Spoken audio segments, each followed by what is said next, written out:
Estados Unidos e Irã estão sem atacar e apostam novamente na diplomacia. Teherã afirma que não atacará a menos que Washington retome os bombardeios. Mas isso ainda é uma pausa, não um cessar-fogo.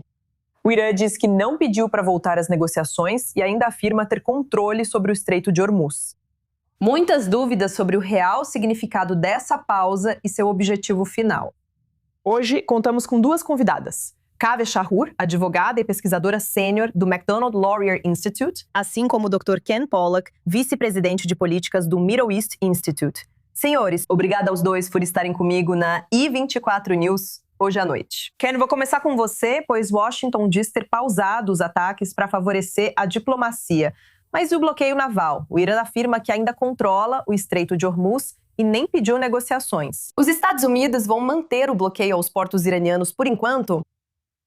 Não há sinal de que não continuará. Mas, novamente, no final das contas, a Casa Branca realmente gostaria de ver um retorno ao cessar-fogo. Se os iranianos pararem de atirar em navios no estreito, acho que os Estados Unidos podem muito bem reconsiderar, pode concordar em reabri-los. Novamente, para o presidente Trump, ele adoraria voltar ao cessar-fogo, onde os navios circulavam livremente pelo Golfo Pérsico. É isso que ele precisa agora. Kaveh, e quanto ao que vem de dentro do Irã, como essa pausa está sendo apresentada? O regime está alegando que forçou os Estados Unidos a recuar? Ou há alívio porque, por enquanto, os ataques cessaram? É bom estar com você. Acho que, na verdade, são as duas coisas. O regime iraniano está vendendo isso internamente como mais uma demonstração de força das forças iranianas, de que, você sabe, eles conseguiram, deram mais um golpe no grande Satã e assim por diante. Cada acontecimento nesta guerra é apresentado internamente como uma demonstração de força pelo regime iraniano. Mas, para ser sincero, quer dizer, a guerra teve um custo enorme para o Irã economicamente. Militarmente tem sido devastador para o regime do Irã, apesar de sua bravata. Então eu acho que entre o povo iraniano, certamente, especialmente aqueles que vivem no sul e que estão sofrendo com os bombardeios, eles estão aliviados com a pausa nos combates. Acho que o mesmo ocorre entre iranianos comuns. Há um sentimento de alívio, que os combates pararam, e a esperança de que talvez isso traga as partes de volta à mesa de negociações. E que possa haver uma abertura económica, porque no momento a economia iraniana está em queda livre, fora de controle.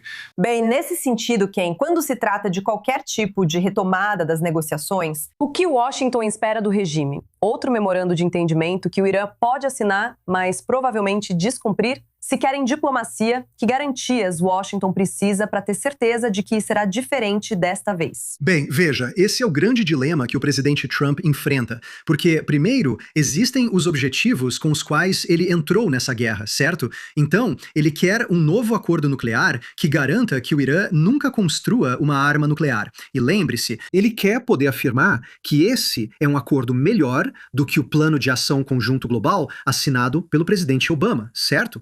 Ele precisa demonstrar que tudo isso valeu a pena. Ele gostaria de incluir o arsenal de mísseis balísticos do Irã nisso. Ele gostaria de incluir o apoio do Irã aos seus aliados e grupos proxy na região nisso. Esse era todo o conjunto original de exigências, além, é claro, da mudança de regime, que agora está totalmente fora de questão. Mas além disso, sabe, ele agora tem a enorme complicação adicional de que precisa reabrir o estreito. Ele precisa garantir isso.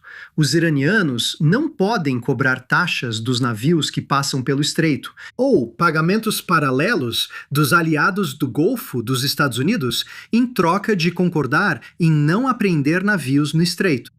Essa é uma agenda enorme, e não está claro se, apesar do verdadeiro dano econômico que Kaveh mencionou, que Trump tenha o poder de pressão de que ele vai precisar para conseguir metade disso. E é por isso que estamos presos nisso. Esse inferno de cessar-fogo, essa situação sem guerra de verdade, nem paz de verdade, essa limbo. Por que o presidente Trump não consegue achar um jeito de conseguir o que quer e sair dessa? O que você quer dizer com influência, Ken? Que tipo de pressão pode funcionar sobre um regime cujo único objetivo agora parece ser a sobrevivência? Sim, quer dizer, você tinha. Sabe, pergunte isso para Kaveh. Mas acho que todos nós vimos que isso vai ser extremamente difícil, porque este é um regime que, até agora, provou ser, no mínimo, imune ao tipo de pressão que os Estados Unidos conseguem exercer. Essa é a fonte da frustração do presidente Trump. Ele continua tentando pressioná-los nessas áreas, esperando que eles acabem cedendo às suas exigências. Até agora, ele não conseguiu nada parecido. Kaveh, você quer comentar sobre isso? Já existem indícios do que realmente funciona para pressionar o regime? E até agora, o que não funcionou?